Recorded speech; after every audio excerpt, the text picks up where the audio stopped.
তোমালোকক দশম শ্ৰেণীৰ বিজ্ঞানৰ অম্ল ক্ষাৰক আৰু লৱণ পাঠটোৰ ওপৰত ইতিমধ্যে 5টা ভিডিঅ' দিয়া হ'ল আৰু তাত প্ৰায়খিনি কথা কোৱা হ'ল। এতিয়া তোমালোকে যিখিনি কথা তাত পাইছিলা তাত প্ৰথমতে আছিল পদাৰ্থ এটা অম্ল নে ক্ষাৰক চিনাক্ত কৰিবৰ কাৰণে সূচক ব্যৱহাৰ কৰা হয়। সেইকাৰণে সেইখিনি সূচকে আমি নামাকৰণ কৰিব পাৰো এসিড বেস ইন্ডিকেটৰ, অৰ্থাৎ অম্ল ক্ষাৰক চিনাক্ত কৰিবৰ কাৰণে ব্যৱহাৰ কৰা হয়। তাৰপিছত তোমালোকে লাষ্ট ক্লাছত পাইছিলা এসিডৰ লঘুকৰণ আৰু ক্ষাৰকৰ লঘুকৰণ। এতিয়া আমি এই ভিডিঅ'টো আজি দিয়া ভিডিঅ'টো তোমালোকক এসিড আৰু ক্ষাৰক এটা কিমান তীব্ৰ সেই সম্পৰ্কে আলোচনা কৰিম। তোমালোকে আগতে ব্যৱহাৰ কৰা সূচকখিনিৰ সহায়ত পদাৰ্থ এটা অম্ল নে ক্ষাৰক কাকে চিনাক্ত কৰিছিলা। এতিয়া এসিড এটা কিমান তীব্ৰ বা ক্ষাৰক এটা কিমান তীব্ৰ সেই সম্পৰ্কে জানিবৰ কাৰণে আমি এসিড তাক চিনাক্ত কৰিবৰ কাৰণে অম্ল ক্ষাৰক চিনাক্তকৰণ কৰিবৰ কাৰণে ব্যৱহাৰ কৰা সূচকবোৰ লৈ পেলাই আমি কামটো কৰিব নোৱাৰো। এতিয়া এসিড আৰু ক্ষাৰক কিমান তীব্ৰ সেই সম্পৰ্কে জানিবৰ কাৰণে এটা সূচক ব্যৱহাৰ কৰা হয় যাক কোৱা হয় সাৰ্বজনীন সূচক, ইউনিভাৰ্সেল ইন্ডিকেটৰ, যাক কোৱা হয় ইউনিভাৰ্সেল ইন্ডিকেটৰ। এতিয়া এই সাৰ্বজনীন সূচকৰ সহায়ত এসিড এটা কিমান তীব্ৰ বা ক্ষাৰক এটা কিমান তীব্ৰ সেই সম্পৰ্কে আলোচনা কৰিম। এতিয়া সাৰ্বজনীন সূচক হৈছে বিভিন্ন সূচকৰ এটা মিশ্ৰণ, তাত বহুতো সূচক একেলগে সন্নিহিত হৈ থাকে। তাৰপিছত সাৰ্বজনীন সূচক হিচাপে কিতাপত চাবা, কিতাপত একেবাৰে শেষত লিখি আছে এখিলা কাগজ ব্যৱহাৰ কৰা হয়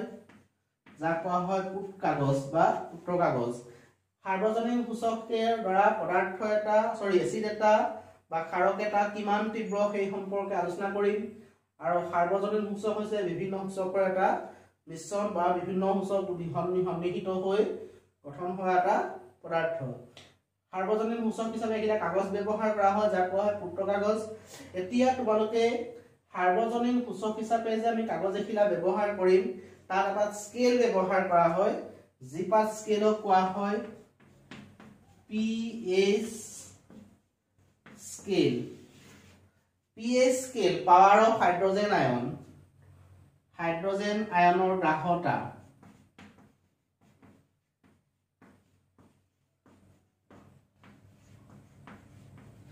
হাইড্ৰোজেন আয়নৰ গ্ৰাহতা অৰ্থাৎ পাৱাৰ অফ হাইড্ৰোজেন আয়ন। এই স্কেল পাতৰ সহায়ত এবাৰ মেট্ৰিক পৰীক্ষা আহিছিলে pH মানে কি? pH হৈছে পদাৰ্থ এটাত থকা হাইড্ৰোজেন আয়নৰ গ্ৰাহতাৰ পৰিমাণ। এই pH স্কেলডালত 0 ৰ পৰা 14 লৈকে জোখা হয়। pH স্কেলডালত 0 ৰ পৰা 14 লৈকে জোখা হয়। তোমালোকে এনেকাবোৰ পাইছিলা A সমানুপাতিক B, A ব্যস্ত সমানুপাতিক 1/b। ক্লাছ 8 ত পাইছিলা প্ৰত্যক্ষ সমানুপাত আৰু পৰোক্ষ সমানুপাত। A B লগত প্ৰত্যক্ষ সমানুপাত অৰ্থাৎ A direct variation of B। ইয়াৰ মিনিংটো আছিলে A যিমানে বাঢ়ে B ও সিমানে বাঢ়ে। যেতিয়া ইনভাৰ্স ভেৰিয়েচন আহি যায়, ব্যস্ত সমানুপাত বা পৰোক্ষ সমানুপাত আহি যায়, A ব্যস্ত সমানুপাত 1/b, ইয়াৰ মিনিংটো আছিলে A যিমানে বাঢ়িব B সিমানে কমিব, আৰু A যিমানে কমিব B সিমানে বাঢ়িব। অৰ্থাৎ পৰোক্ষ সমানুপাত বা ইনভাৰ্স ভেৰিয়েচনত এটা বাঢ়িলে আনটো কমে, এটা কমিলে আনটো বাঢ়ে, কিন্তু প্ৰত্যক্ষ সমানুপাতত এটা বাঢ়িলে আনটো বাঢ়ে। এতিয়া তোমালোকৰ যিহেতু আমি সাৰ্বজনীন সূচকৰ সহায়ত এসিড বা ক্ষাৰক এটা কিমান তীব্ৰ সেই সম্পৰ্কে আলোচনা কৰিবলৈ গৈছো, তোমালোকৰ সাৰ্বজনীন সূচক হিচাপে এখিলা পুত্ৰ কাগজ ব্যৱহাৰ কৰা হয় য'ত স্কেল থাকে 0 to 14 জিপা স্কেলক কোৱা হয় pH স্কেল। pH স্কেল মানে হৈছে পাৱাৰ অফ হাইড্ৰোজেন আয়ন অৰ্থাৎ হাইড্ৰোজেন আয়নৰ গ্ৰাহতা। এতিয়া এই হাইড্ৰোজেন আয়নৰ গ্ৰাহতা আৰু pH এই দুটা হাইড্ৰোজেন আয়নৰ গ্ৰাহতা আৰু pH এই এটা সদায় হয় ইনভাৰ্স ভেৰিয়েচন।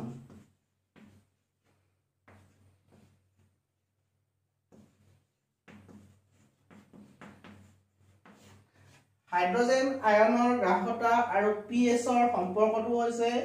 ইনভাৰ্স ভেৰিয়েচন অৰ্থাৎ পৰোক্ষ সমানুপাত।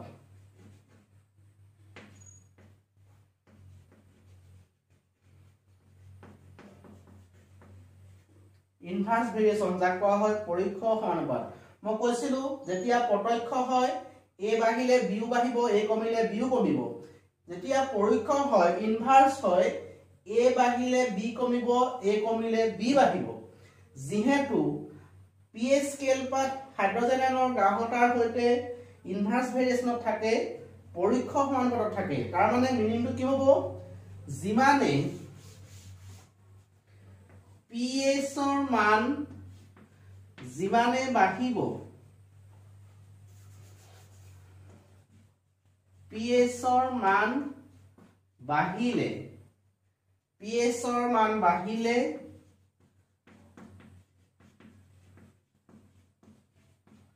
হাইড্ৰোজেন আয়নৰ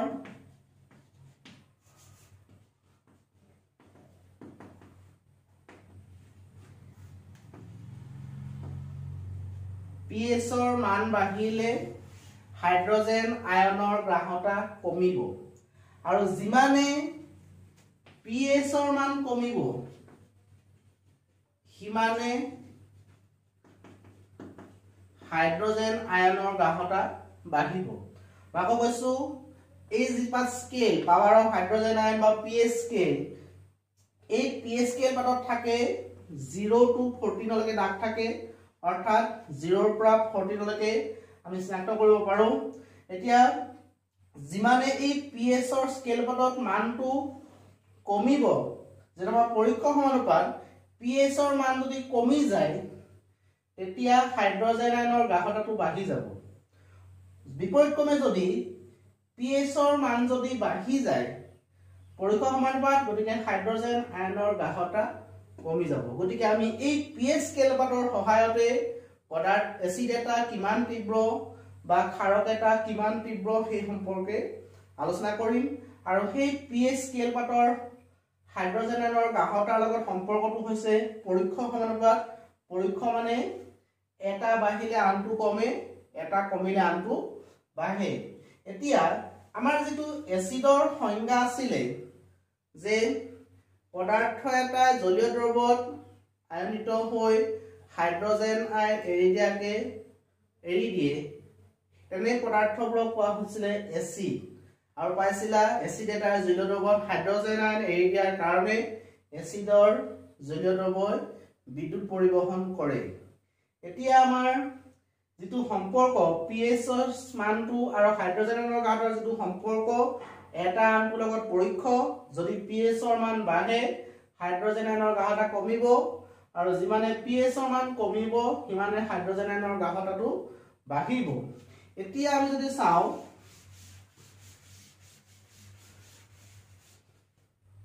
দুটা দ্ৰৱ A আৰু B দিয়া আছে, এটোৰ কাৰণে pH, কিন্তু p তোমালোকে এনেকৈ ইয়াত নহয় লিখিবা, p মানে ওপৰত পাৱাৰ p অফ h দি থোৱা আছে 3, আৰু b কাৰণে p অফ h দিয়া আছে 4। এটা দেখা পাইছা a দ্ৰৱটোৰ pH 3 আৰু b দ্ৰৱটোৰ pH 4। ইয়াৰ pH ৰ মান কম, ইয়াৰ pH ৰ মান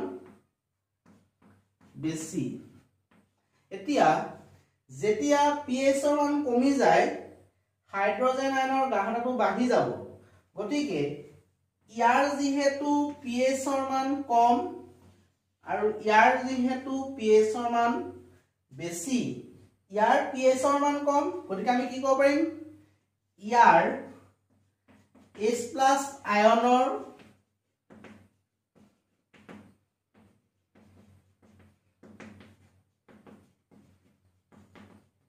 গাঢ়তা বেছি ইয়াৰ যেহেতু pH বেছি গতিকে ইয়াৰ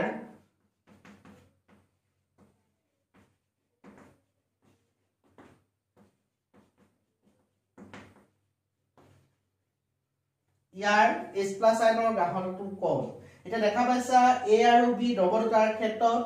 A ৰ pH ৰ মান 3 B ৰ pH ৰ মান 4 A ৰ pH ৰ মান B তকৈ কম যেতিয়া pH ৰ মান কম হয় হাইড্ৰজেন আয়নৰ গাঢ়তাটো বাঢ়ি যায় গতিকে H+ আয়নৰ গাঢ়তাটো বেছি আৰু ইয়াৰ pH ৰ মান বেছি হোৱাৰ কাৰণে pH বেছি হলে হাইড্ৰজেন আয়নৰ গাঢ়তা কমি যায় গতিকে ইয়াত হাইড্ৰজেন আয়নৰ গাঢ়তা কম যদি এতিয়া আমি এই পদাৰ্থ দুটা তুলনা কৰো অৰ্থাৎ A আৰু B যদি তুলনা কৰো দেখা পাইছা A ৰ ক্ষেত্ৰত pH কম A ৰ ক্ষেত্ৰত হাইড্ৰজেন আয়নৰ গাঢ়তা বেছি আৰু B ৰ ক্ষেত্ৰত pH বেছি গতিকে B ৰ ক্ষেত্ৰত হাইড্ৰজেন আয়নৰ গাঢ়তা কম গতিকে A আৰু B যদি তুলনা কৰা A হ'ব বেছি তীব্ৰ আৰু B হ'ব কম তীব্ৰ গতিকে A তীব্ৰতা বেছি আৰু B তীব্ৰতা কম A তীব্ৰতা কেলে বেছি হ'ল কাৰণ তাত কি বেছি আছে হাইড্ৰজেন আয়নৰ গাঢ়তা বেছি আছে আৰু B তীব্ৰতা কেলে কম হ'ল কাৰণ B হাইড্ৰজেন আয়নৰ গাঢ়তা কম আছে গতিকে আমি pH ৰ সহায়ত হাইড্ৰজেন আয়নৰ গাঢ়তা গম পাম আৰু হাইড্ৰজেন আয়নৰ গাঢ়তা গম পালে আমি গম পাম কোনটো বেছি তীব্ৰ আৰু কোনটো কম তীব্ৰ এতিয়া যেহেতু আমি সাৰ্বজনীন সূচকৰ সহায়ত এসিড আৰু ক্ষাৰকৰ তীব্ৰতা জুখিবলৈ গৈছো গতিকে তোমালোকে pH স্কেল পাতত থাকে 0 to 14 অৰ্থাৎ 0 ৰ পৰা 14 লৈকে থাকে আৰু যি পাত pH স্কেল হিচাপে ব্যৱহাৰ কৰা হয় অৰ্থাৎ যিখিলা কাগজ আমি ব্যৱহাৰ কৰিম তাত তোমালোকৰ থাকিব 0 to 14 তোমালোকৰ কিতাপত ধুনিয়াকৈ আছে ছবিটো কিতাপত চাবা 0 to 14 জিমানে এটো দিশত যোৱা হয় আৰু জিমানে এটো দিশত যোৱা হয় এতিয়া pH স্কেল পাতত 0 ৰ পৰা 14 লৈকে থাকে 0 ৰ পৰা যদি এটো দিশত যোৱা হয় এটো দিশত যোৱা মানে pH বাঢ়িব আৰু এটো দিশত যোৱা মানে pH কমিব তাৰ মানে 0 ৰ পৰা 14 লৈ গৈ লেখা পাইছা প্ৰথমতে পালা 0 তাপা 1 তাপা 2 তাপা 3 তাপা 4 অৰ্থাৎ pH ৰ মান বাঢ়ি বাঢ়ি গৈ আছে যেতিয়া pH ৰ মান বাঢ়ে pH যেতিয়া বেছি হয়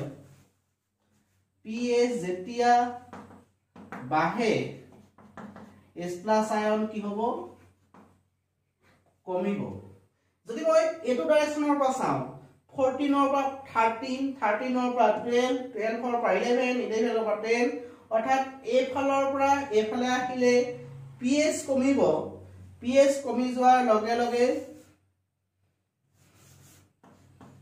যেতিয়া কমিব তেতিয়া কি হ'ব H+ আয়ন বাঢ়িব গতিকে জিমানে 0 ৰ ওচৰলৈ চাপি আহিব হিমানে pH টো কমি যাব আৰু pH জিমানে 0 ৰ ওচৰলৈ চাপি আহিব হিমানে pH কমি যাব আৰু pH কমি যোৱাৰ লগে লগে হাইড্ৰজেন আয়নৰ গাঢ়তাটো বাঢ়িব আৰু জিমানে 14 ৰ ওচৰলৈ যাব হিমানে pH বাঢ়িব যাৰ কাৰণে হাইড্ৰজেন আয়নৰ গাঢ়তা কমিব এতিয়া আমাৰ এসিড মানে আছিল এসিড মানে H+ আয়ন আৰু বেস মানে আছিল OH- আয়ন এটাই যেতিয়া এসিড হ'ব H+ যেতিয়া বেস হ'ব OH-। এতিয়া 0 ৰ পৰা 14 লৈ গলে H plus আয়নটো কি হ'ব কমিব আৰু 14 ৰ পৰা 0 ফালে আহিলে H plus আয়নটো বাঢ়িব H plus আয়ন আৰু OH minus আয়ন তাৰ মানে চোৱা যেতিয়া ইয়াৰ পৰা ইয়ালে আহিব তেতিয়া pH ৰ মানটো কমিব কমিলে H plus আয়ন বাঢ়িব তাৰ মানে এই ফালৰ পৰা যদি এই ফালে আহিম তেতিয়া আমি কি পাম এসিড পাম যদি মই এটো দিশৰ পৰা এই ফালে যাও 0 ৰ পৰা যদি 14 লৈ যোৱা pH বাঢ়িব বাঢ়িলে H plus আয়ন কমিব H plus আয়ন কমিলে আমি গম পাম তাত এসিড নহয় বলে কি হৈ যাব বেজ হৈ যাব ক্ষাৰক অৰ্থাৎ 14 ৰ ফালে গলে আমি ক্ষাৰকখিনি পাম আৰু 0 ৰ ফালে আহিলে আমি এসিডখিনি পাম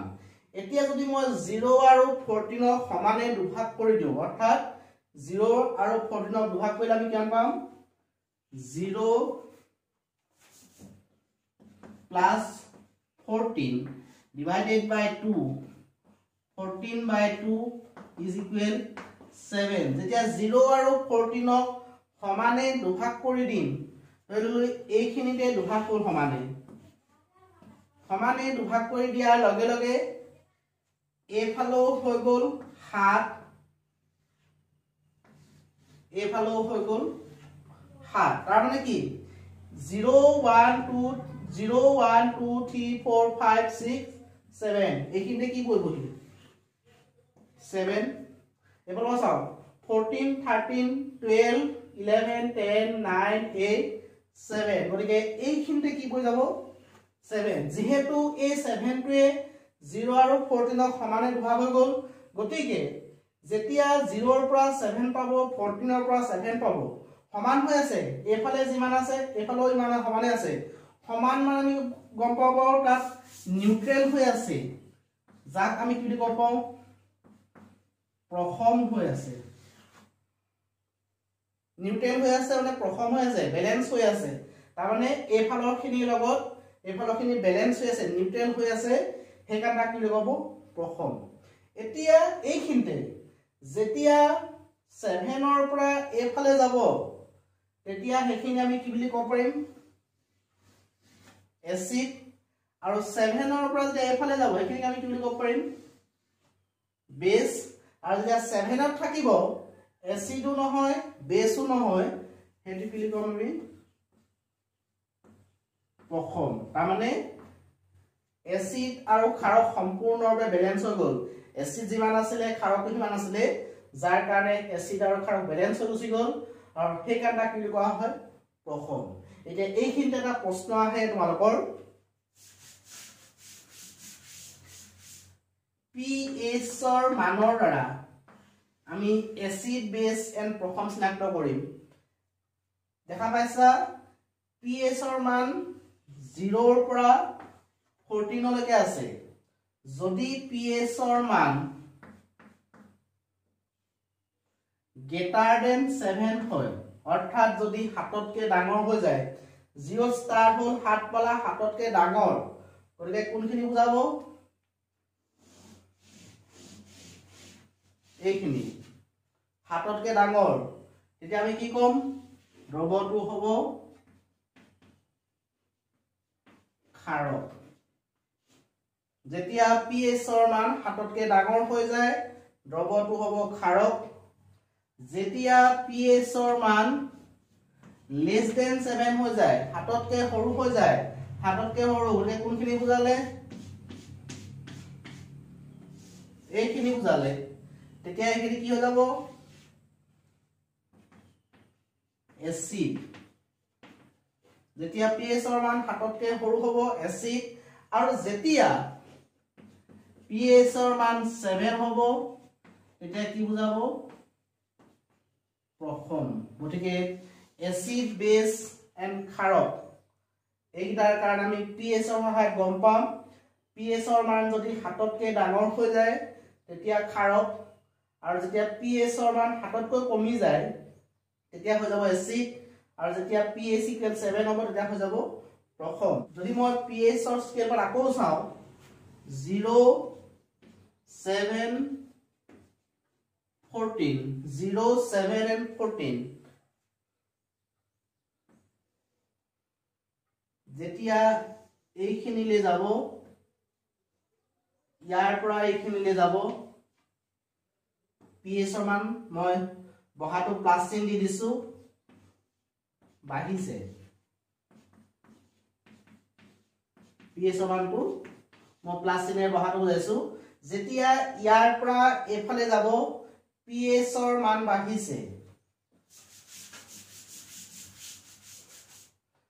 लेफ्ट हैंड साइडर পৰা যেতিয়া राइट हैंड साइडলৈ যাব অৰ্থাৎ বাও ফালৰ পৰা যেতিয়া সোঁ ফাললৈ যাব pH ৰ মান বাঢ়িব আৰু যেতিয়া राइट हैंड साइडर পৰা সোঁ ফালৰ পৰা लेफ्ट हैंड साइडলৈ আহিব তেতিয়া pH ৰ মান কমিব যেতিয়া বাও ফালৰ পৰা সোঁ ফাললৈ যাব pH ৰ মান বাঢ়িব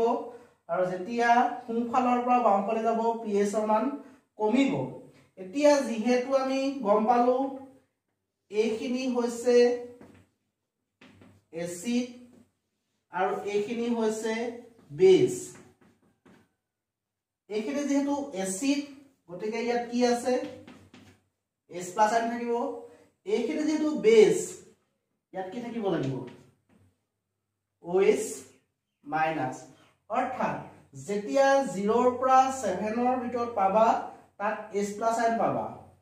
যেতিয়া আমি ইয়াত H+ আইন পাম ইয়াত OH- নাথাকে প্ৰায় নাথাকে আৰু তাত কি থাকিব অকল H+ থাকিব যেতিয়া আমি ইয়াত পাম তেতিয়া তাত কি পাবা OH- আইন পাবা তাত H+ আইন প্ৰায় নাথাকে কম আৰু তুমি নগণ্য গম পালা মাকো কৈছো যেতিয়া 0 ৰ পৰা 7 ৰ ভিতৰত পাবা সেইখিনি আমি গম পাও এসিড তাৰ মানে হাততে কম হ'ব লাগিব তেতিয়া OH- আইনৰ গাঢ়তা প্ৰায় নাই নগণ্য তাত কি থাকিব H+ আইন আৰু যেতিয়া 7 ৰ পৰা 14 ৰ ভিতৰত পাবা সেইখিনি বেস মানে কি থাকিব লাগিব OH- আইন তাত কি নাথাকে প্ৰায় H+ আইন নাথাকে গটিকে যিমানে pH ৰ মানটো 0 ৰ পৰা 7 ৰ ওচৰলৈ যাব সিমানে H+ আইনৰ মানটো কমি যাব কাৰণ কেলে কমি যাব ইয়াৰ পৰা যদি এইখিলে যাব হাইড্ৰোজেন pH ৰ মানটো যদি বাঢ়ি যাব হাইড্ৰোজেন আয়নৰ গাঢ়তাটো কমি যাব মই কৈছো নহয় বাও ফালৰ পৰা সোঁ ফাললৈ গলে pH ৰ মানটো বাঢ়ি যায় pH ৰ মান বাঢ়িলে কি কমিব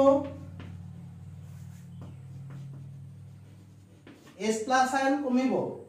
আৰু যেতিয়া সোঁ ফালৰ পৰা বাও ফালে আহিব pH ৰ মান কমিব তেতিয়া H+ বাঢ়িব এটা দেখা পাইছা যেতিয়া বাও ফালৰ পৰা সোঁ ফাললৈ যাব pH ৰ মান বাঢ়িব pH ৰ মান বাঢ়িলে H+ কমিব মানে ইয়াৰ পৰা গৈ গৈ গৈ গৈ যদি এইখিনি পাইগে তেতিয়া তাত কি কমি যাব H+ আয়নটো কমি যাব এখানে মই কৈছো H+ আয়ন নগণ্য তাত কি বাঢ়ি যাব OH- আয়ন আৰু যেতিয়া সোঁ ফালৰ পৰা বাও ফাললৈ আহিব pH ৰ মানটো কমি যাব কমিলে কি বাঢ়িব H+ আয়ন বাঢ়িব গটিকে এইখিনিৰ পৰা যদি আহি আহি ইয়া পাবহি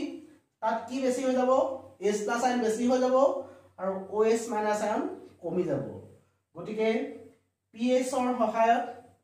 এসিড আৰু ক্ষাৰক এটা আমি কি কৰিব পাৰিম কিমান তীব্ৰ চিনাক্ত কৰিব পাৰিম এইখিনিতে যেহেতু 0 আৰু 7 ৰ ভিতৰত এসিড খিনি পোৱা যায় 7 আৰু 14 ৰ ভিতৰত বেস খিনি পোৱা যায় আৰু যিমানে এটো দিশত গৈ থাকিবা সিমানে pH ৰ মান বাঢ়িব সিমানে H+ আয়ন কমিব আৰু যিমানে এটো দিশত গৈ থাকিবা সিমানে pH ৰ মান কমিব সিমানে H+ বাঢ়িব হেতুকে কি কোৱা হৈছিল এইফালে গলে H+ আয়নটো কি হৈ যাব কমি যাব আৰু যিমানে এইফালে যাবা কি কমি যাব OH- আয়ন গতিকে এইফালৰ পৰা এইফালে গলে H+ আয়ন কমি কমি গৈ থাকিব OH মাইনাছ আয়ন বাঢ়ি বাঢ়ি গৈ থাকিব আৰু এই ফালৰ পৰা এই ফালে গলে OH মাইনাছ আয়ন কমি কমি গৈ থাকিব H প্লাছ আয়ন বাঢ়ি গৈ থাকিব গতিকে আমি হেতুকে লিখিব পাৰো লেফট হ্যান্ড সাইডৰ পৰা ৰাইট হ্যান্ড সাইডলৈ গলে pH বাঢ়িব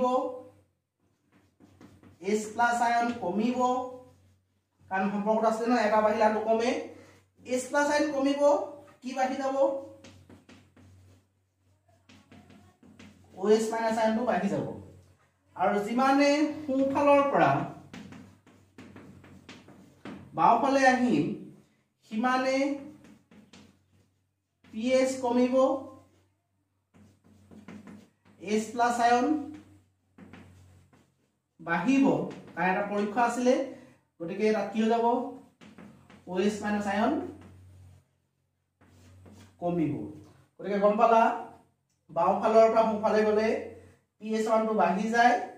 যাৰ কাৰণে H প্লাছ আয়নটো কমি যায় যাৰ কাৰণে এখিনি বেছ হৈ যায়গে আৰু তাত কি বাঢ়ি যাব OH মাইনাছ আয়ন বাঢ়ি যাব আৰু যিমানে সোঁফালৰ পৰা বাওঁফালে আহিব pH টো কমি যাব কমিলে কি বাঢ়িব H প্লাছ আয়ন বাঢ়িব কি কমি যাব OH কমি যাব গতিকে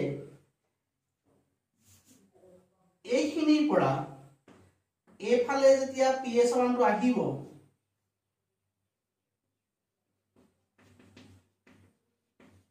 এচিডৰ তীব্ৰতা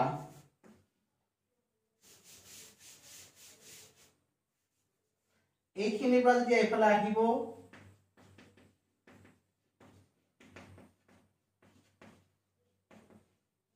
এচিডৰ তীব্ৰতা বাঢ়িব এইখিনি অৰ্থাৎ 7ৰ পৰা যেতিয়া 0 ওচৰলৈ pH ৰ মানটো আহিব তেতিয়া এচিডৰ তীব্ৰতা বাঢ়িব আৰু যেতিয়া এইখিনিৰ পৰা এইখিনিলৈ যাব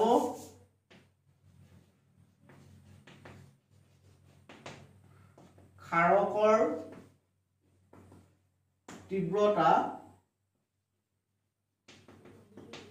বাঢ়িব এইফালে আহিলে এচিডৰ তীব্ৰতা বাঢ়িব এইফালে গলে ক্ষাৰকৰ তীব্ৰতা বাঢ়িব এতিয়া যদি তোমাকে দুটা মান পালা এটা এসিড A এটা এসিড B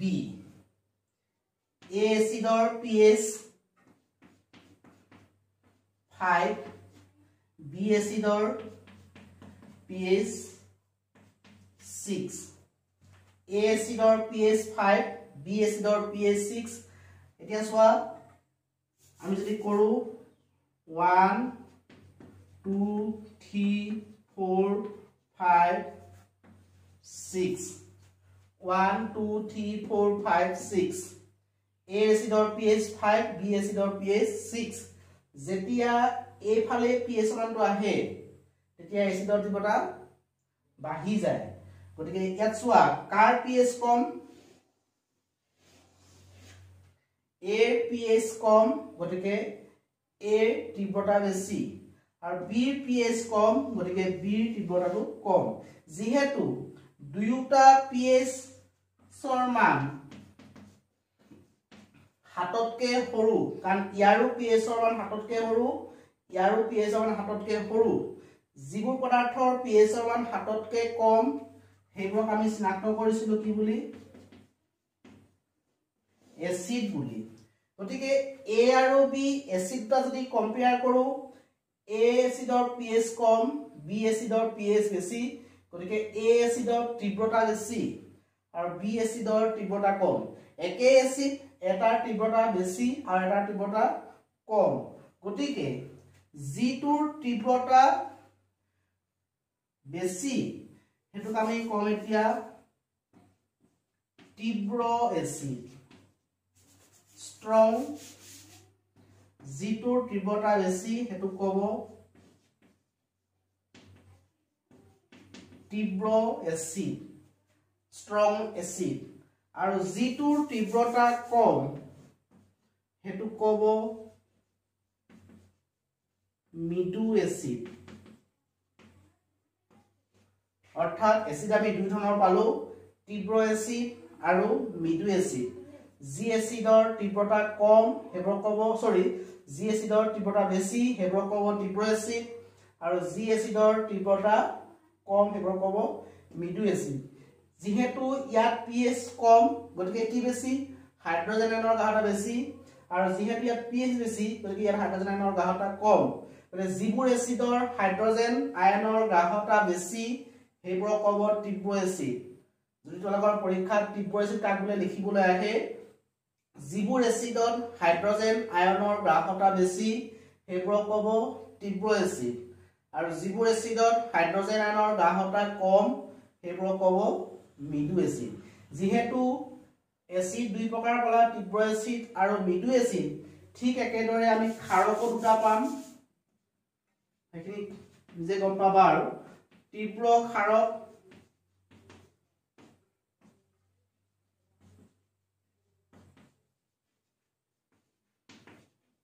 ক্ষাৰক আৰু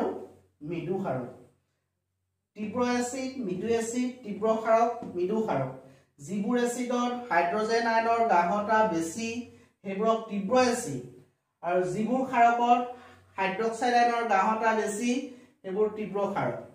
যিবোৰ এচিডত হাইড্ৰোজেন আয়নৰ গাঢ়তা কম হেবোৰ মৃদু এচিড আৰু যিবোৰ ক্ষাৰকত হাইড্ৰক্সাইড আয়নৰ গাঢ়তা কম হেবোৰ ক'ব মৃদু ক্ষাৰক তীব্ৰ এচিড মৃদু এচিড তীব্ৰ ক্ষাৰক মৃদু ক্ষাৰক মই দুটামান এক্সাম্পল দি দিছো এইটা এক্সাম্পল মনত ৰাখিবা তীব্ৰ এচিড হিচাপে এতিয়া ক্লাস 10 ত ব্যৱহাৰ কৰিবা HCl H2SO4 HNO3 হাইড্ৰোআইডিক এচিড আৰু হাইড্ৰোব্ৰোমিক এচিড আমৰা গাইছো hydrochloric acid sulphuric acid nitric acid এটো কব হাইড্ৰোআয়োডিক এচিড এটো কব হাইড্ৰোব্ৰোমিক এচিড বাকো গাইছো hydrochloric acid sulphuric acid nitric acid hydroiodic acid আৰু হাইড্ৰোব্ৰোমিক এচিড মৃদু এচিড হিচাপে তোমাকে লব পাৰা carbonic acid H2CO3 carbonic acid লব পাৰা এসিটিক এসিড বা ইথানিক এসিড CH3COS এটা মুখস্থ কৰি থলে হ'ব কাৰ্বনিক এসিড H2CO3 আৰু এসিটিক এসিড যেটো ভিনেগাৰ পোৱা যায় CH3COS ইথানোইক এসিড ইয়াৰ এটো সম্পৰ্কে তোমালোকে কাৰ্বন আৰু যৌগৰ পাঠ পাবাগে গতিকে H2CO3 CH3COS ও মৃদু এসিড একেটা হ'ব তীব্ৰ এসিড ঠিক একেদৰে তীব্ৰ ক্ষাৰক এতিয়া মনত ৰাখিবা NaOH KOH আৰু LiOH sodium hydroxide potassium hydroxide আৰু লিথিয়াম হাইড্ৰক্সাইড আৰু মৃদু ক্ষাৰক হিচাপে মনত ৰাখিবা এলুমিনিয়াম হাইড্ৰক্সাইড জিংক হাইড্ৰক্সাইড আৰু অসংখ্য আছে এটা মনত ৰাখি থবা এলুমিনিয়াম হাইড্ৰক্সাইড জিংক হাইড্ৰক্সাইড হ'ব মৃদু ক্ষাৰক তীব্ৰ ক্ষাৰক NaOH KOH আৰু LiOH তীব্ৰ acid HCl H2SO4 HNO3 HISBr H2CO3 মৃদু এচিড CH3COS মৃদু এচিড গতিকে তোমালোকে তীব্ৰ এচিড মৃদু এচিড তীব্ৰ ক্ষাৰক মৃদু ক্ষাৰক pH গম পালা পাছৰ তাৰছত দিয়া আছে importance of pH in everyday life দৈনন্দিন জীৱনত pH ৰ গুৰুত্ব তোমালোকৰ কিতাপত যিকেইটা ইম্পৰ্টেন্স দিয়া আছে ধৰা দৈনন্দিন জীৱনত যিকেইটা pH ৰ কাৰণে গুৰুত্ব দিয়া হয় তোমালোকে সকলোৱে নিজে পঢ়িলে হিটা পাৰিবা প্ৰথম দিয়া আছে উদ্ভিদ আৰু পানী pH সংবেদনশীল হয়নে তোমালোকৰ ঘৰৰ পাঁচখন থকা মাটিৰ pH কিমান আমাৰ পাচন তন্ত্ৰৰ pH পৰিৱৰ্তন আৰু দন্তক্ষয় আত্মৰক্ষাৰ বাবে পানী আৰু উদ্ভিদৰ ৰাসায়নিক সংগ্ৰাম গতিকে সকলোৱে হিটা কিতাপত নিজে পঢ়িবা পঢ়িলে পাৰিবা তাৰ পৰা শৰ্ট কোৱেশ্চন কেতিয়াবা দিয়ে গতিকে সকলোৱে হিটা চাবা তাৰপিছত তোমালোকক দিয়া আছে লৱণ সম্বন্ধীয় আৰু অধিক ধাৰণা ইয়াত কৈছে আগৰ অনুচ্ছেদত আমি ভিন ভিন বিক্ৰিয়াত লৱণ গঠন হোৱা দেখিলো এতিয়া ইহঁতৰ প্ৰস্তুত প্ৰণালী ধৰ্ম আৰু ব্যৱহাৰ বিষয়ে অধিক বুজ লোৱা যাওক তাৰ কাৰণে তোমালোকক দিয়া আছে প্ৰথমতে লৱণৰ শ্ৰেণী ফেমিলি অফ সল্টস এতিয়া লৱণৰ শ্ৰেণী তোমালোকক এটা কাৰ্যকলাপ দিয়া আছে কাৰ্যকলাপ 2.13 তলত দিয়া লৱণবোৰৰ সংকেত লিখা তোমালোকৰ কিতাপত কাৰ্যকলাপ 2.13 দিয়া লৱণ কেইটাৰ মই সংকেত লিখি দিলো potassium sulphate K2SO4 sodium sulphate Na2SO4 calcium sulphate CaSO4 magnesium sulphate MgSO4 copper sulphate CuSO4 sodium chloride NaCl sodium nitrate NaNO3 sodium carbonate Na2CO3 আর অ্যামোনিয়াম ক্লোরাইড NH4Cl তাৰপিছত দিয়া আছে ওপৰৰ লৱণবোৰৰ পৰা পাব পৰা এচিড আৰু ক্ষাৰকবোৰ চিনাক্ত কৰা এইখিনিতে তোমালোকৰ এই লৱণবোৰ পাবৰ কাৰণে কি এচিড পায় বা কি ক্ষাৰক লাগে চিনাক্ত কৰা মই তোমালোকক ইয়াৰ পৰা তিনিটা মান কৰি দিম বাকি কিটা নিজে কৰি চাবা প্ৰথমতে মই এটোকে লৈছো K2SO4 K2SO4 বুলি কওঁতে ই যেতিয়া বিয়োজিত হ'ব K+ SO4 2- অৰ্থাৎ পটাছিয়াম সালফেট যৌগটো হবৰ কাৰণে লগা কেটায়নটো হ'ব K+ এনায়নটো হ'ব SO4 2- গতিকে K থকা আৰু SO4 থকা আমি এতিয়া এচিড আৰু ক্ষাৰকটো লিখিব লাগে পটাছিয়াম থকা K+ গতিকে ইয়ালে সদায় কি যাব ঋণাত্মকবোৰ যাব গতিকে ই হ'ব ক্ষাৰক K থকা ক্ষাৰকটো আছিল KOH গতিকে তোমালোকে যদি পাহৰি যোৱা কেটায়নটোৰ লগত OH লগ লগাই দিবা এনায়নটোৰ লগত H লগ লগাই দিবা এতিয়া ইয়াৰ লগত যদি মই লগাই দিওঁ H+ গতিকে এইটা কম্বাইন কৰিলে আমি পাম H2SO4 গতিকে K2SO4 অৰ্থাৎ পটাছিয়াম সালফেট যৌগটো হবৰ কাৰণে ক্ষাৰক লাগিলে KOH আৰু এচিড লাগিলে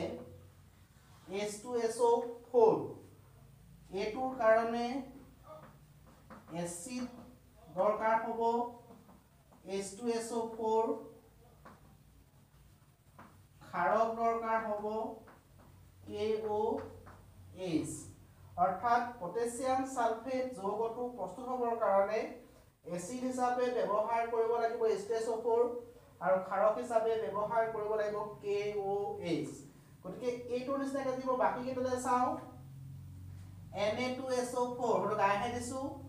ইয়াৰ কাৰণে ক্ষাৰক লাগিব sodium hydroxide NaOH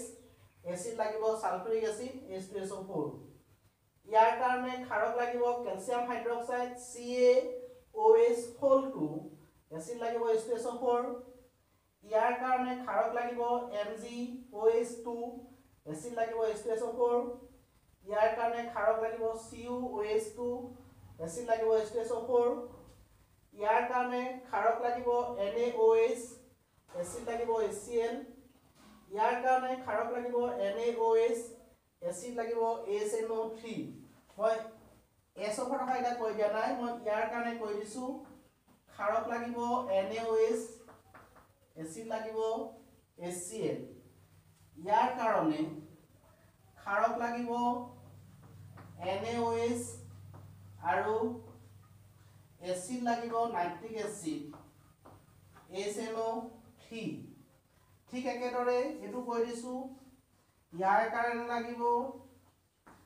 ক্ষাৰক NaOH acid লাগিব H2CO3 এটো কৈ দিছো ইয়াৰ কাৰণে ক্ষাৰক লাগিব এমোনিয়াম হাইড্ৰক্সাইড NH4OH আৰু এচিড লাগিব HCl গতিকে লৱণ কেইটা প্ৰস্তুত কৰিবৰ কাৰণে এচিড আৰু ক্ষাৰক গম পালা এইখিনিতে এটা প্ৰশ্ন আহে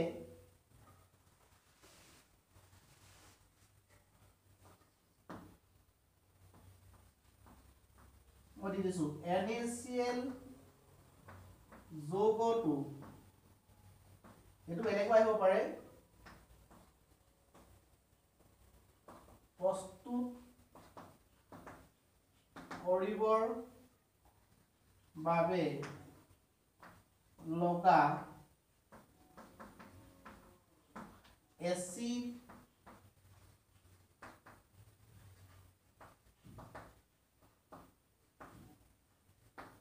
এচিড আৰু ক্ষাৰকটো চিনাক্ত কৰা।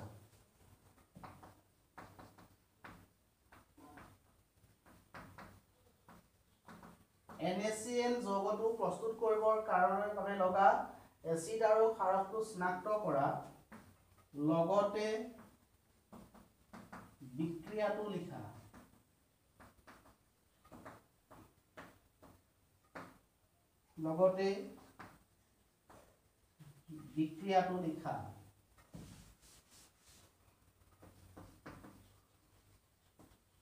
এতিয়া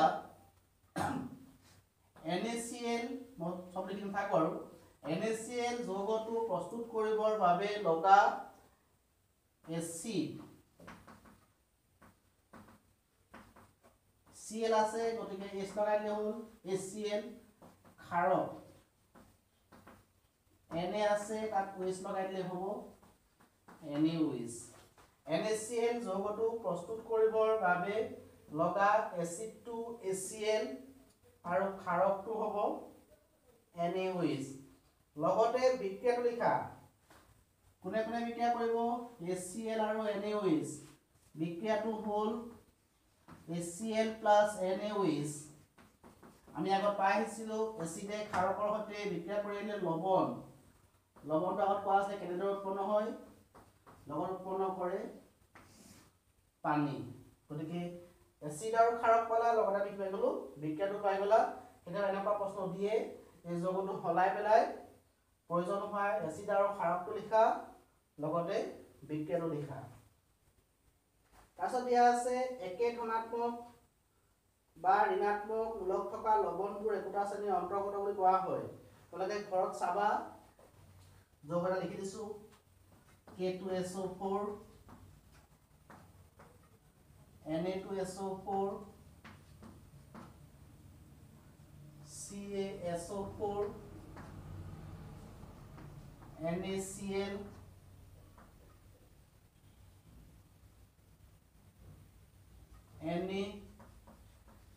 NaNO3, Na2CO3, NH4Cl। প্ৰশ্ন লিখি থকা নাই। K2SO4 K plus SO4 2 minus, Na2SO4 Na plus SO4 2 minus, CaSO4 Ca2 plus SO4 2 minus, NaCl Na plus Cl minus, NaNO3 Na plus NO3 minus,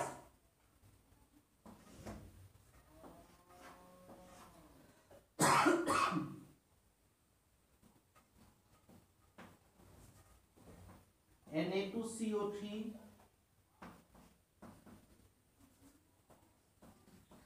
Na plus CO3 2 minus, NH4Cl NH4 plus Cl minus। গোটেইটা যৌগৰে কেটায়ন আয়ন লিখি দিছো। ইয়াত আমাক কৈছিলে একে ধনাত্মক বা ঋণাত্মক মূলক থকা লৱণবোৰক একোটা শ্ৰেণীৰ অন্তৰ্গত বুলি কোৱা হয়। উদাহৰণস্বৰূপে NaCl আৰু Na2SO4। NaCl আৰু Na2SO4। এতিয়া Na2SO4 কোনটো চোৱা? Na2SO4 এইটো, তাত Na প্লাছ আছে, NaCl তাতো Na প্লাছ আছে। যেতিয়া একে ধনাত্মক বা একে ঋণাত্মক আয়ন থাকে সেই যৌগবোৰক একেটা শ্ৰেণীৰ অন্তৰ্গত বুলি কোৱা হয়। তোমালোকে চোৱা এতিয়া ইয়াত Na প্লাছ আছে, ইয়াত Na প্লাছ নাই, ইয়াত Na প্লাছ নাই, ইয়াত আছে Na প্লাছ। ইয়াত আছে Na+, ইয়াত আছে Na+, গতিকে Na2SO4, Na2CO3, NaNO3 আৰু NaCl একেটা শ্ৰেণীৰে অন্তৰ্গত, একেটা সোডিয়াম আয়নৰ অন্তৰ্গত। গতিকে Na2SO4, Na2CO3, NaNO3 আৰু NaCl এই যৌগকেইটা একোটা শ্ৰেণীৰ অন্তৰ্গত। তাৰ আৰু দেখাই দিছো, ইয়াত SO4 আছে, ইয়াত SO4 আছে, আৰু আছে কি চোৱা নাই। গতিকে এই যৌগটো A2 আৰু A2 একেটা শ্ৰেণীৰ অন্তৰ্গত, তাৰ একে ঋণাত্মক আয়ন আছে। তাৰপিছত ইয়াত Cl- আছে, ইয়াতো Cl- আছে, গতিকে এইকেইটাও মিলিব পাৰে, একেটা শ্ৰেণীৰ অন্তৰ্গত হ'ব পাৰে। গতিকে প্ৰথমতে আমি সোডিয়াম আয়নৰ ওপৰত ভিত্তি কৰি এটা শ্ৰেণী বনালো, তাৰপিছত ক্লৰাইড আয়নৰ ওপৰত ভিত্তি কৰি এটা শ্ৰেণী বনালো, তাৰপিছত সালফেট আয়নৰ ওপৰত ভিত্তি কৰি শ্ৰেণী বনালো। গতিকে একে ধনাত্মক বা একে ঋণাত্মক আয়নত থকা যৌগবোৰক একোটা শ্ৰেণীৰ অন্তৰ্গত বুলি কোৱা হয়। তাৰপিছত তোমালোকক এতিয়া আমি যিখিনি লৱণ পালো, সেই লৱণসমূহৰ প্ৰকৃতি সম্পৰ্কে জানিব লাগিব। মানে আম্লিক লৱণ নে, ক্ষাৰকীয় লৱণ নে, প্ৰথম লৱণ, সেই সম্পৰ্কে আমি জানিব লাগিব। লৱণ, আম্লিক লৱণ,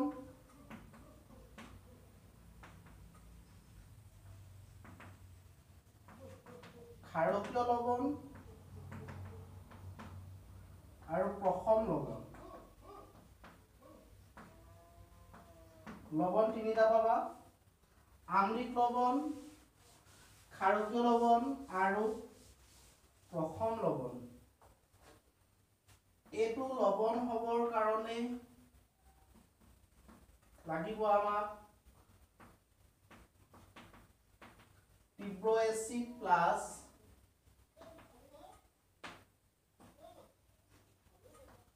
মৃদু ক্ষাৰক।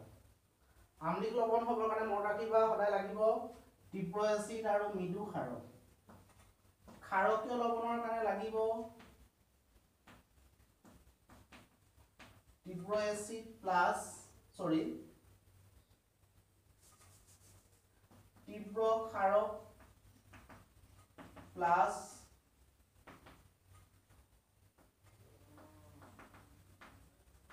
মৃদু এচিড। আৰু প্ৰথম লৱণৰ কাৰণে লাগিব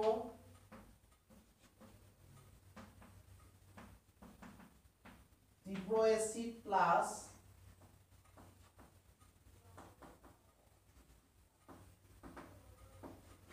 তীব্ৰ ক্ষাৰক। এতিয়া তোমালোকে পৰীক্ষাত যদি আমাক দিয়ে আম্লিক লৱণ কাক বোলে, তীব্ৰ এচিড আৰু মৃদু ক্ষাৰকৰ বিক্ৰিয়াৰ ফলত যি লৱণ উৎপন্ন হয় তাকে কোৱা হয় আম্লিক লৱণ। ক্ষাৰকীয় লৱণ কাক বোলে, তীব্ৰ ক্ষাৰক আৰু মৃদু এচিডৰ বিক্ৰিয়াৰ ফলত যি লৱণ উৎপন্ন হয় তাক কোৱা হয় ক্ষাৰকীয় লৱণ। প্ৰথম লৱণ কাক বোলে, তীব্ৰ এচিড আৰু তীব্ৰ ক্ষাৰকৰ বিক্ৰিয়াৰ ফলত যি লৱণ উৎপন্ন হয় তাকে কোৱা হয় প্ৰথম লৱণ। আম্লিক মানে গম পোৱা pH is less than 7, pH ৰ মান 7তকৈ সৰু। ক্ষাৰকীয় মানে হ'ব লাগিব pH is greater than 7 আৰু প্ৰথম মানে হ'ব লাগিব pH is equal 7।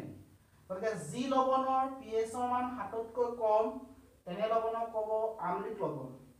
যি লৱণৰ pH ৰ মান 7তকৈ বেছি তেনে লৱণক ক'ব ক্ষাৰকীয় লৱণ। আৰু যি লৱণৰ pH 7 তেনে লৱণক ক'ব প্ৰথম লৱণ। এতিয়া আম্লিক লৱণ, ক্ষাৰকীয় লৱণ, প্ৰথম লৱণ কাক বোলে বা কেনেদৰে গঠন হয় বা সিহঁতৰ pH কিমান গম পালো। এতিয়া তোমালোকে আম্লিক লৱণ গঠন হ'বৰ কাৰণে আগৰ ভিডিঅ'টোত কোৱা তীব্ৰ এচিড আৰু মৃদু ক্ষাৰকৰ কথা গম পাব লাগিব। তীব্ৰ এচিড মই এটা উদাহৰণ দিছো HCl, এটা মৃদু ক্ষাৰক উদাহৰণ দিছো MgOH2। তীব্ৰ এচিড, মৃদু ক্ষাৰক এইকেইটাৰ মাজত বিক্ৰিয়া ঘটিলে উৎপন্ন হ'ব মেগনেছিয়াম ক্লৰাইড প্লাছ পানী। গতিকে এই লৱণটো হ'ব আম্লিক লৱণ। কেলে আম্লিক লবণ তীব্ৰ এচিড আছে আৰু মৃদু ক্ষাৰক আছে প্ৰতিটোৰে মই এটা এক্সাম্পল দি দিছো তাৰপিছত ক্ষাৰকীয় লবণ তীব্ৰ ক্ষাৰক NaOH মৃদু এচিড মই দিছিলো কাৰ্বনিক এচিড H2CO3 ইয়াৰ মাজত বিক্ৰিয়া ঘটিলে উৎপন্ন হ'ব Na2CO3 plus H2O গতিকে Na2CO3 হ'ব ক্ষাৰকীয় লবণ আৰু প্ৰথম লবণ মই অলপ আগতে কৈছিলো NaCN যৌগটো উৎপন্ন হ'বৰ কাৰণে এচিড আৰু ক্ষাৰক কি লাগে লিখা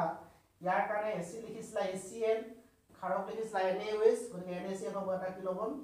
প্ৰথম লবণ গতিকে লবণটো চাই পেলাই কোনটো আম্লিক লবণ কোনটো ক্ষাৰকীয় লবণ আৰু কোনটো প্ৰথম লবণ চিনাক্ত কৰিব পাৰিব লাগিব সেইখিনি কৰিবৰ কাৰণে তীব্ৰ এচিড কি আছিলে তীব্ৰ এচিডৰ যিকেইটা উদাহৰণ দিছিলো মৃদু এচিডৰ দুটা উদাহৰণ দিছিলো হ'ব তীব্ৰ ক্ষাৰকৰ উদাহৰণ কেইটা আৰু তীব্ৰ এচিড মৃদু ক্ষাৰকৰ উদাহৰণ কেইটা চাবা তীব্ৰ ক্ষাৰক আৰু মৃদু এচিডৰ উদাহৰণ কেইটা চাবা গতিকে ছাত্ৰ ছাত্ৰীসকল ইতিমধ্যে তোমালোকক লবণ সম্পৰ্কে কোৱা হ'ল তাৰপিছত তোমালোকক দিয়া আছে খোৱা লবণৰ পৰা প্ৰস্তুত কৰা ৰাসায়নিক দ্ৰব্যসমূহ ইয়াত তোমালোকৰ বহুত কেইটা দিয়া আছে sodium hydroxide bleaching powder baking soda কাপোৰ ধোৱা সোডা আৰু এটা দিয়া আছে প্লাষ্টাৰ অফ পেৰিছ প্ৰত্যেকই নিজে পঢ়িবা কাৰণ প্ৰতিটো যৌগৰ প্ৰস্তুত প্ৰণালী আছে সেইটা পঢ়িবই লাগিব আৰু প্ৰস্তুত প্ৰণালীৰ কাৰণে লগা বিক্ৰিয়া কেতিয়া লিখি পেলাই প্ৰেক্টিছ কৰিবা কৰিলে তোমালোকে সেইটাও পাৰিবা আৰু তাৰোপৰি সেই যৌগকেইটাৰ প্ৰতিটোৰে ব্যৱহাৰ দিয়া আছে তোমালোকে ব্যৱহাৰখিনি মিনিমাম দুটাকে মুখস্থ কৰিবা কাৰণ পৰীক্ষাত তোমালোকক ব্যৱহাৰ লিখিবলৈ দিয়ে গতিকে তোমালোকক ইতিমধ্যে লেসনটো প্ৰায় কমপ্লিট কৰা হৈছে মই সেই যৌগকেইটাৰ বিষয়ে পিছৰ ক্লাছত কৈ দিম তোমালোকে সকলোৱে পঢ়িবা আৰু তাৰপিছত অনুশীলনী প্ৰশ্নখিনি কৰা হ'ব